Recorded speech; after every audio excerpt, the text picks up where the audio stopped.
আমার সম্পর্কে এক খালাতো বোনের মেয়ে হয়েছে। খালা আমারে মোবাইল করে, বাবা তোমার বোনের বহুদিন পর একটা মেয়ে হয়েছে, একটা ভালো নাম রাখো তো, তুমি হুজুর মানুষ। আমি বললাম হাসিনা। যেই খুশি হাসিনা, আমি আর দুঃখে বাঁচি না। খালা 30 সেকেন্ড খালি মোবাইল ধরে আছে, কথা কয় না, এত রাগ করছে। আমি বললাম খালা কি হলো? আলেম না তালেম না, তোর কাছে একটা ভালো নাম শুনবার চাইলাম আর তুই খুনি হাসিনার নাম বলতেছিস। এখান থেকে বোঝা গেল আল্লাহ রাহে যারা জীবন দেয়, বাতিলের বিরুদ্ধে যাদেরকে হত্যা করা হয়, এরা মরে না, এরা অমর থাকে কিয়ামত পর্যন্ত। জোরে গান ঠিক কি না? কিন্তু ইয়াজিদের নাম নেই। ইয়াজিদ কিন্তু হোসেন রাদিয়াল্লাহকে হত্যা করছে, অথচ পাড়ায় পাড়ায় হোসেন আছে, ইয়াজিদ নেই। কিছুদিন পর দেখবেন বাংলাদেশে কোনো মেয়ে মানুষের নাম হাসিনা হলেও কথা বলবে না। তোর এখন কথা ঠিক না? তোমার নাম কি লেখো। আরে কি নাম? হোসেন একটা হলেই হলো। তাই তোর নাম নেই? গজব করছে, এখন কথা বলি না। তাসদিক বিল জানান, কলিজার মধ্যে ঈমান যখন মুসলমানের থাকবে, ওই মুসলমানের কাছে জীবনের চাইতে ঈমানের গুরুত্ব বেশি হবে। দরকার হলে জীবন দিবে, কিন্তু আল্লাহ ছাড়বে না। এরপরে বলতেছে আমল বিল আরকান, ঈমান অনুযায়ী আমল করা লাগবে। যে যুবকের আজকে মাহফিল করতেছে, তারা সত্যিকার অর্থে যদি আল্লাহর সন্তুষ্টি চায়, তাদেরকে শুধু মাহফিল করলে হবে না, তারা মাগরিব এশার নামাজ পড়ছে কিনা এটাও খোঁজ করা লাগবে। জোরে গান কথা ঠিক কিনা?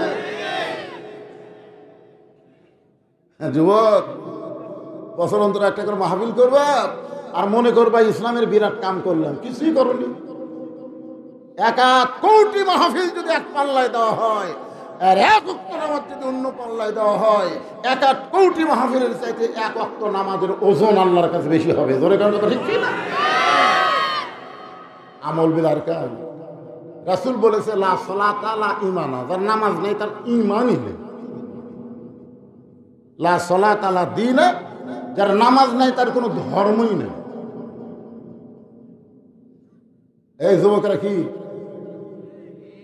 হচ্ছে? বাইনাল আবদি ওয়াল কুফরি তারকুস সালাত, বান্দার কাফের মধ্যে পৃথক করার জিনিসটার নামই হলো নামাজ। যে নামাজ আদায় করে ওয়াজ শুনতেছে তো হলো আল্লাহর বান্দা, নামাজ ছাড়া তারা বলছে আর হলো কাফের। আমি যেই বলবো বেনামাজি, আপনারা বলবেন কাফের, বলতে পারবেন না? বেনামাজি দেখেন কারা কারা বলে না, বুঝবেন এরাই পড়েনি, এখনই ধরা পড়বে, এখনই। আমি যেই বলবো বেনামাজি, আমার কথা না নবীর কথা, আল্লাহ নবী বুখারী শরীফের হাদিস। কোরআনের পরেই যে কিতাব তার নাম হলো বুখারী, আর সেই বুখারী শরীফের হাদিসের সাথে আপনার একমত না দ্বিমত? তখন আমি যেই বলবো বেনামাজি, আপনারা বলবেন কাফের। বেনামাজি আরো জোরে জোরসে বলুন মাশাআল্লাহ।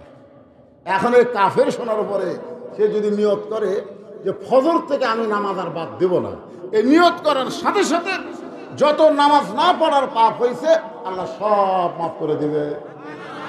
তাহলে আজকে কি নিয়ত করা যায় না? যুবকেরা যারা মাহফিল করতেছে 6 বছর ধরে, আমি তোমাদের অনুরোধ করবো, বাবা শুধু বৎসর অন্তর মাহফিল করলে হবে না, আমল বিল আরকান, ঈমানকে রক্ষা করতে গেলে নামাজ ধরাই লাগবে। জোরে কোন ঠিক কি না? ইয়া আইয়ুহাল্লাযীনা আমানু, আল্লাহ ঈমানদারকে লক্ষ্য করে বললেন আত্তাকুল্লাহ, ভয় করতে হবে কার? আচ্ছা, আল্লাহর ভয় মানুষের আইন দিয়ে হয় না আল্লাহর আইনে হয়? বর্তমানে বাংলাদেশে মানুষের আইন আছে না নাই? আছে না? আপনি যদি দুপসেঁচে কেন্দ্রীয় মসজিদে জোহরের নামাজ পড়বার চান, আর আপনার পায়ে যদি 2000 টাকার জুতা থাকে, আপনি বলেন তো জুতা কি মসজিদ দরজা থবেন না হাতে দেবেন? জুতা হাতে নিয়ে যখন মসজিদে ঢুকতেছেন, মুয়াজ্জিন বলতেছে কার ভয়? আল্লাহর ভয়। আল্লাহর ভয়তে জুতা কেন? তখন বলতেছে চোরেরও ভয়। আপনার বলেন তো আল্লাহর ভয় চোরের ভয় একই কলিজার মধ্যে যদি রয়, তার কোনোদিন নামাজ কবুল হয়? আমাদের বাংলাদেশে আমরা যারা নামাজ পড়তেছি, অধিকাংশ লোকেরই নামাজ কবুল হচ্ছে না, কারণ আল্লাহর ভয় চোরের ভয় একসাথে আমরা রাখতেছি। দুই চোর গোটা মসজিদের চারিধার ঘুরতেছে, বুঝলেন? ঘুরে খালি থেকে 1.5 টাকা 3 টাকা 5 টাকা 6 টাকার জুতা ছেঁড়া ছুটে। তখন ওরা সাইডে যে গল্প করতেছে, আমাকে ভয়ে সব ভালো জুতা মসজিদের মধ্যে ঢুকছে। মানুষের তৈরি আইন যখন চলবে তখন চোর ডাকাতের মশান বাড়া যাবে। জোরে কোন কথা ঠিক কিনা? কি বলতেছে? আমাকে ভয়ে রে একটা ভালো জুতো পারেনি। কিন্তু আল্লাহর কোরআন দিয়ে যখন বাংলাদেশ চলবে তখন চোর ডাকাত খুঁজেই পাওয়া যাবে না। সোনার টোপলাও যদি মসজিদের দরজায় রাখেন, ভুল করে কেউ হাত দিবে না। হাত দেওয়ার আগে ঈমান বলবে হাত দেশ না।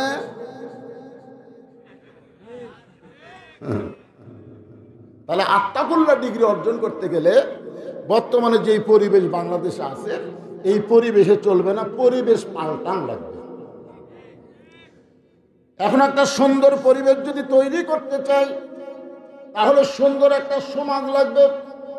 সুন্দর একটা সমাজ যদি গঠন করতে চাই তাহলে সুন্দর একটা রাষ্ট্র লাগবে।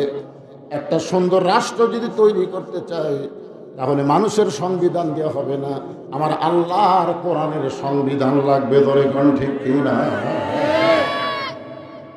যে কোরআন আপনি বলেছেন কোনো সন্দেহ নেই, এই কোরআন লাগবে। আল্লাহর কোরআন দিয়ে যখন বাংলাদেশ চলবে, এই বাংলাদেশের মানুষের চরিত্র কেমন হবে একটা দৃষ্টান্ত দিয়ে আপনাদের সামনে আলোচনা করতেছি, একটু মনোযোগ দিয়ে কথাগুলো শুনবেন। আমরা তো আল্লাহর কোরআন এখনো দেখি নাই, সারা জীবন শুধু কোরআন শুনতেছি, ঠিক কিনা বলেন? আমরা কি দেখছি ভাই এই কোরআনটা কেমন? আমরা কি দেখছি? খালি শুনতেছি। কিন্তু আল্লাহ রাসূল বলেছেন কোরআন শুধু শোনানোর জন্য আল্লাহ দুনিয়াতে দেয় নাই, কোরআন মোতাবেক নিজের জীবনকে পরিচালনা করার জন্য কোরআন। কোরআন ঠিক কিনা? এই যে আল্লাহ বলতেছেন হুদাল্লিল মুত্তাকিন। হুদা শব্দের অর্থ কি? হুদা শব্দের অর্থ হলো ব্যবস্থাপত্র, প্রেসক্রিপশন। আপনি একটা ভালো ডাক্তারের কাছে দেহ দেখালেন, ডাক্তার বডি সব চেক আপ করে আপনার সব কিছু দেখে পরীক্ষা করে সুন্দর করে একটা প্রেসক্রিপশন দিল। এই প্রেসক্রিপশন অনুযায়ী আপনি চলবেন, তাহলে আপনি এই অসুস্থ থেকে ভালো হবেন। এখন 1000 টাকা ভিজিট দিয়ে প্রেসক্রিপশন দিয়ে বাড়িতে এসে আপনি 3 বার পড়লেন, 3 বার পড়ে 6 বার চুমা খেলেন। কয়বার? 3 বার পড়ে 6 বার চুমা খেয়ে রেখা দিলেন। প্রতিদিন সকালে পড়েন, চুমা খানা রেখা দেন। আপনি কোন তো রোগ বাড়বি না কোনদিন? এরে পাগলা, প্রেসক্রিপশন লেখা আছে কি? সেই নিয়ম অনুযায়ী ওষুধ কিনে সে ওষুধ নিয়ম অনুযায়ী খাওয়া লাগবে। এগুলো নিয়ম অনুযায়ী যদি আমল করে তারপরে তো তোমার রোগ সারবি। তোর এটার কথা ঠিক কিনা? ওই খালি পড়ে বোঝে না কি লেখছে, ওটাও বোঝে না, খালি পড়ে আর চুমা খায়, পড়ে আর চুমা খায়। আজকে কোরআন হলো আমাদের ব্যবস্থা করতে, আমরা কিভাবে চলবো, কিভাবে বলবো, সব কিছু আল্লাহর কোরআনে আছে না নাই? যার কারণে আল্লাহ বললেন অনুনাজ্জিলু মিনাল কুরআনি মা হুয়া শিফাউ ওয়া রাহমাতুল লিল মুমিনিন। কোরআনে আয়াত শুনলে ঈমান বাড়ে না কমে? আপনার চুপ করে আছেন কেন? চুপ করে থাকা কি ভালো লক্ষণ? 500 টাকা কেজি গোস্ত, 500 টাকা কেজি গোস্ত চুপ করে কিনছে, পরে হাটে যায় দেখে 550। আমার চুপ করেই কিনছে, পরে হাটে 600। কসাইকে বলা হচ্ছে কেরে ভাই প্রতি হাটে 50 করে বাড়তিছে, কারণ কি? ওই জনগণ চুপ হয়ে গেছে। জনগণ চুপ করলে তখন ইচ্ছা মতো বাড়ানো যায়। আমরা 15.5 বছর চুপ হয়েছিলাম থেকে হাসিনা ইচ্ছা মতো কাম করছে, দিনের ভোট রাতে করছে। ধরে কথা ঠিক কিনা?